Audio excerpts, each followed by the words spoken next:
What's up, everybody? It's time for the last lesson of the year. I'm back in the classroom for you. This lesson is going to be loosely based on the 10D notes. Okay, but we're not going to follow along exactly. The main thing I want you guys to take out of these notes is this ratio, 30, 60, 90, and this one, 45, 45, 90. That's going to be important as we kind of go along here. But the main thing with this is I don't necessarily want you following the notes because we're not going to be doing the examples here. If anything, I want you guys to just bring out a blank piece of paper and basically just follow along with what we're doing. Just write things down.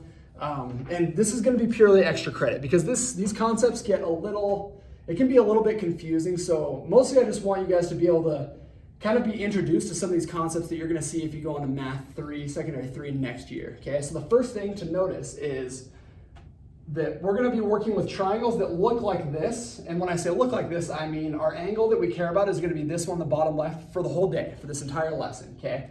So we have a triangle here, this first one that's got a 30-degree angle there.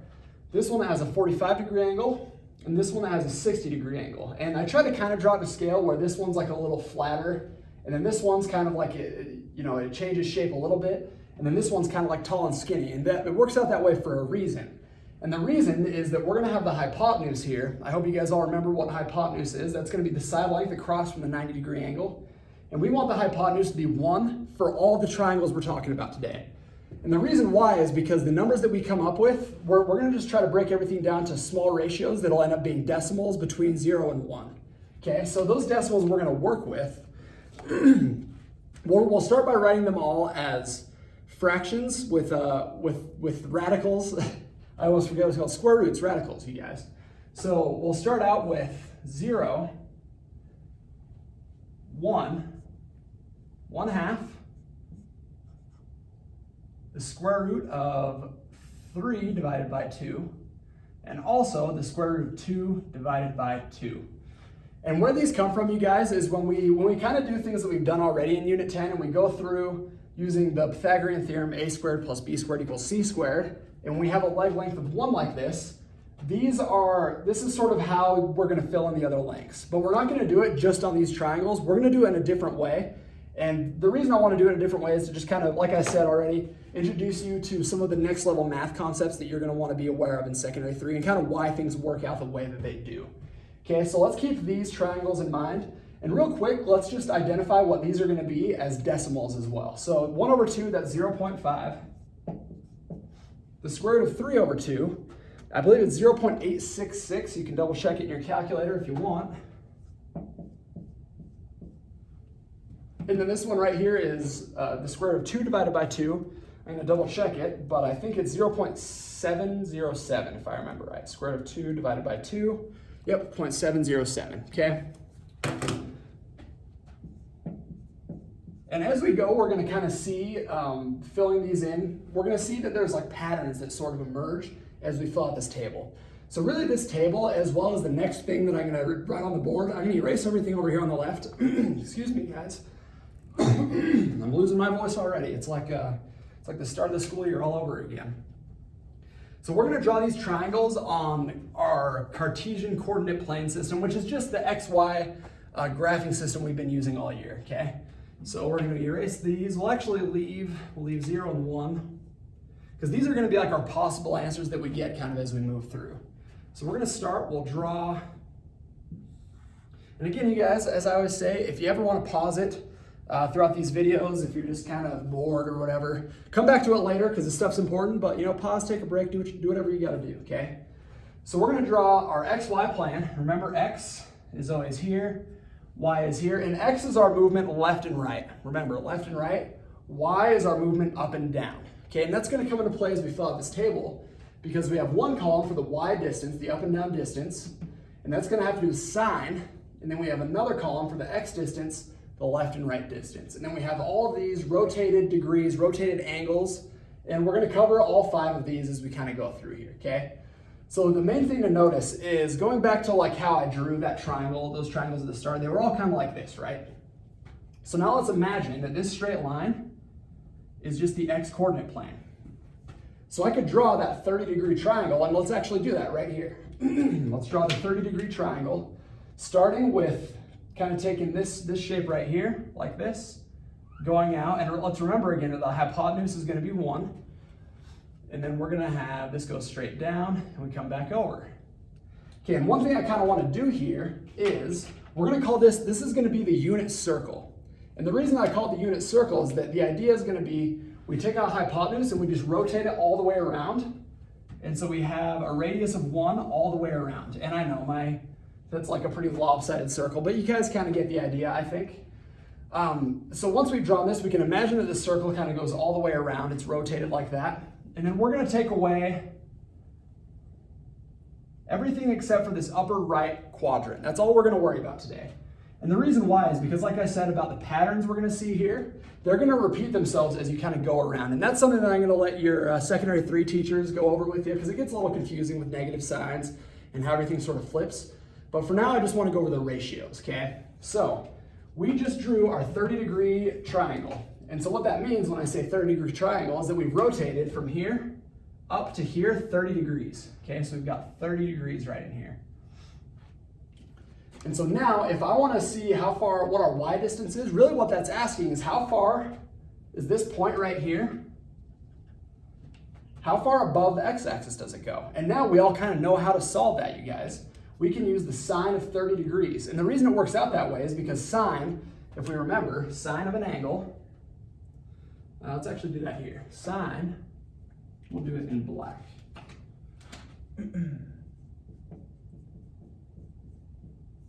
Equals the opposite over hypotenuse.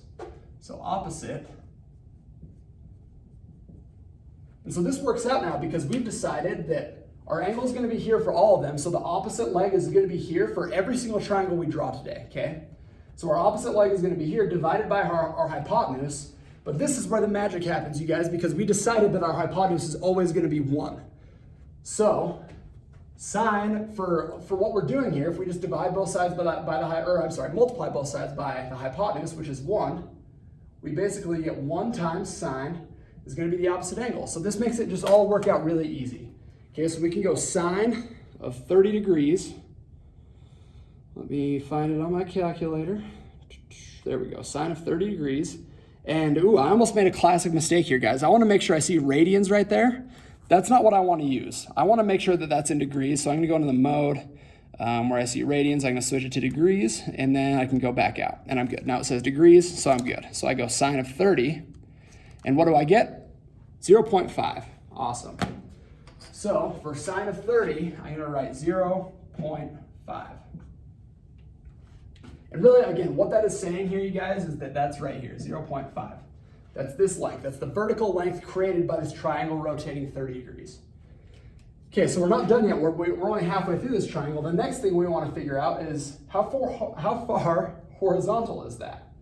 So the kind of cool thing, once it all starts coming together for you here, is that if we didn't rotate it off, we had a 0-degree rotation, then we know that horizontal length would go all the way out to the edge of the circle, and it would be just 1. It would be that basically kind of like a hypotenuse. But because we've rotated a little bit, we rotated up, you guys can sort of visualize how it came in a little bit. So we're not going to expect it to be exactly 1, but we're going to be able to find what this length is using cosine of the angle 30. Okay, so now what I'm going to do is I'm going to go cosine of 30, and I'm going to get 0.866. That's where one of those ratios comes into play. Okay, so 0.866.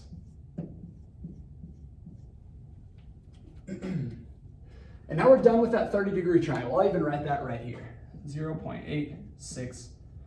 So essentially what this is doing, and kind of going back to what this says in the notes, that there's a little sentence here. Let's see. Yeah, the idea that, so we wanted to break down the ratios to the smallest natural number. That's kind of what this whole unit circle idea is about, is that we could kind of blow all these up if we were to talk about similar triangles and we just expanded everything and we just multiplied everything by like 100, then this would be 100, this would be 50, and this would be 86.6, if that makes sense, okay?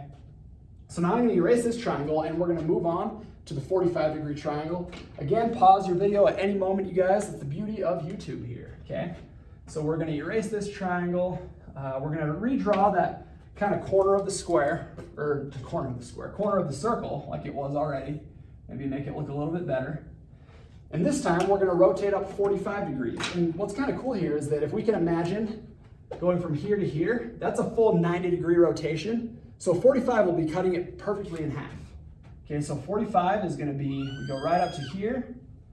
And so now we've got a point up here and we come down. So I didn't draw it quite perfect, but if you can imagine that this is exactly halfway between kind of that angle, you know, let's make it look a little bit better. Let's go. There we go. That looks slightly better. Okay, so now we've got a 45-degree angle here. And again, this is our perfect right triangle. Our hypotenuse length is still 1. It's just that radius of the circle that doesn't change at all. And so now we can kind of just fill this table out the same way. If I want to know what the vertical distance is here, I'm going to do sine of 45 degrees because that has to do with the opposite of the angle. So sine 45 degrees, and that's where I get 0.707. Fantastic.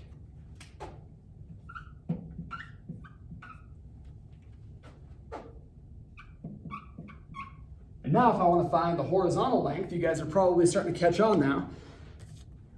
The x distance, the left and right, horizontal, that's going to be cosine of the angle. So now I do cosine of 45. Whoops, cosine of 45.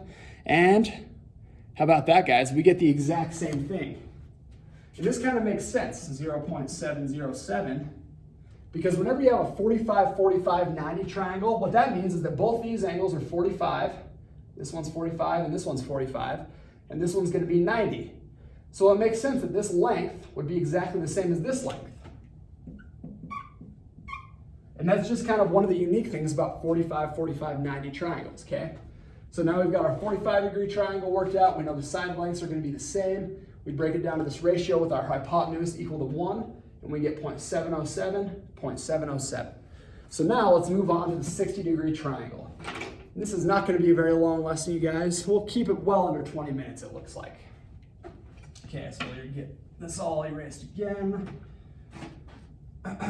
Clean it up slightly. These moments where I have to erase and redraw, I'll never forget in first period when I was like, what was I doing? I think I was trying to erase with permanent marker. It was getting all screwy. I think it was Morgan Jones, who was like, why don't you just draw over it with your regular markers and then erase it? And it freaking worked. It was awesome. See, you guys teach me things sometimes. All right, so now we're on to our 60-degree triangle. And what that means is this angle, we start here and we rotate up, boop, boop, boop, boop, boop, 60 degrees. Okay, so it's a little taller and skinnier. But you guys are gonna notice something that's gonna kind of come out in this triangle that where again, we're talking about the patterns here. And the pattern is gonna be pretty obvious here when we see it in a second.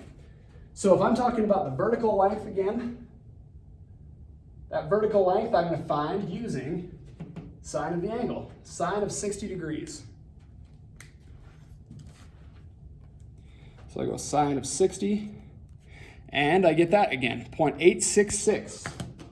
0.866.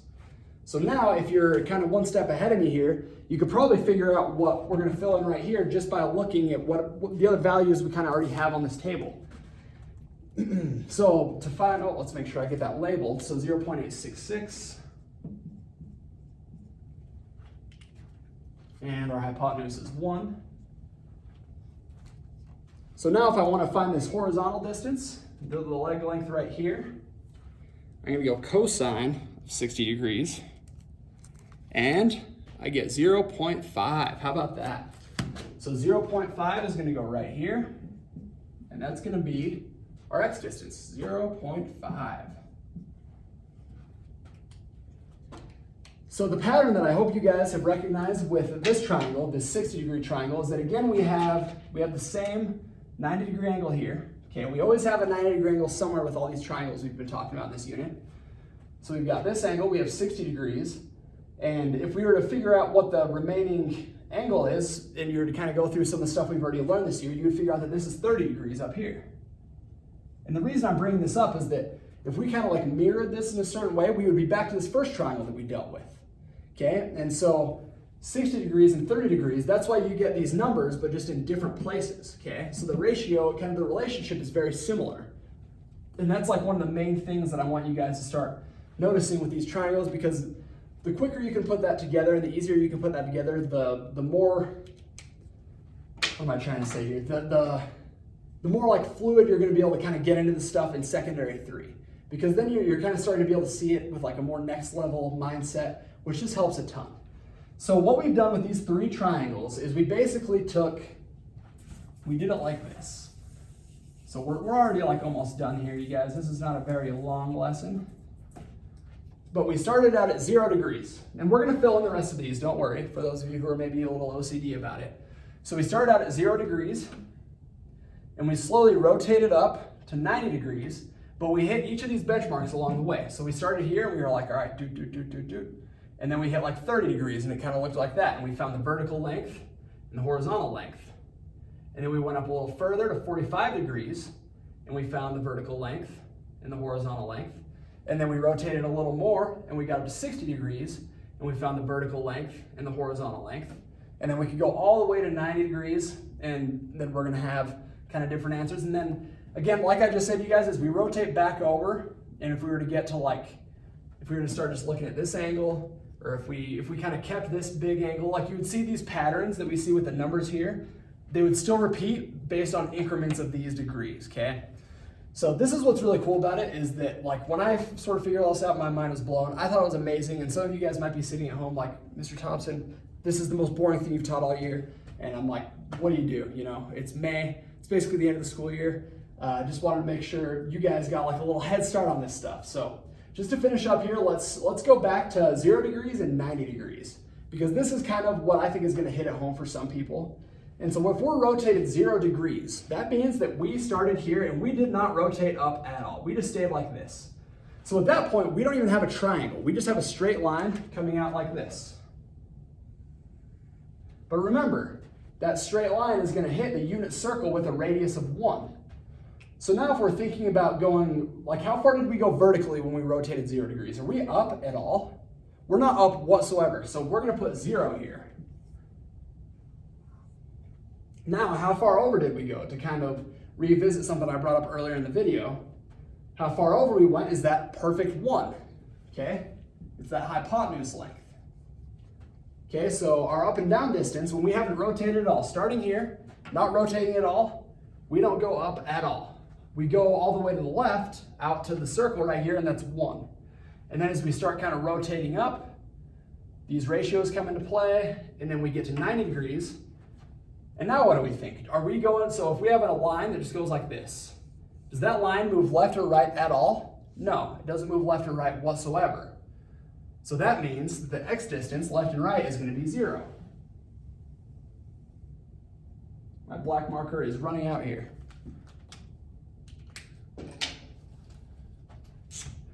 But, there we go, but we've gone up from here to here. And again, let's remember that this circle, this radius of the circle is 1. So now our y, our up and down, is 1. Okay, so now to kind of just bring it all full circle, you like that joke there? Full circle, unit circle. This is good stuff. This is where people just be shaking their heads like, let's move on to homework time. So now we've got the whole circle kind of identified, and to bring it full circle, going back to what I said, we're gonna see that these patterns, where you kind of see these numbers repeating themselves at different places. The reason why this happens is because if we were to go graph this sine of x, and then also graph cosine of x, and if I hit graph, and I gotta change my window just a little bit. We're gonna clear, oh gosh. You guys know how these calculators go. It takes forever to draw and you screw up your window or whatever, and it's a nightmare. Okay, so I go x max, let's go to like 180 degrees. And then y min and max, let's go -1, +1, and x min. Okay, this will work. Y equals window, x min, y min, -1, y max 1. There we go. Okay. So that's the graph for sine. And notice, you know what, actually, let's expand the window even a little more. Just struggling at the end right here, you guys. These calculators are slow-mo Joe. So let's go all the way out to 360 degrees. And I'm gonna set my x max to 360 degrees because that's basically if you were to go in a full circle and then I graph it. And so see right now it's graphing sine of x. So it kind of goes up and down in that cycle pattern, and then cosine of x coming there in red does the same exact pattern, it's just offset a little bit. Like if you just took that red graph and you moved it over 90 degrees, or if you moved it over by 90 points, it would line up perfectly with the blue graph. And that's kind of the relationship that exists between sine and cosine, okay? Between sine and cosine, and that's really what this whole lesson is all about. So I hope that you guys have kind of grasped the things that I've talked about today. Again, let's just one more time, we're gonna draw these triangles up here, just so you can sort of see all of it one more time. And that's basically gonna be it, you guys. So our 30-degree triangle comes out like this.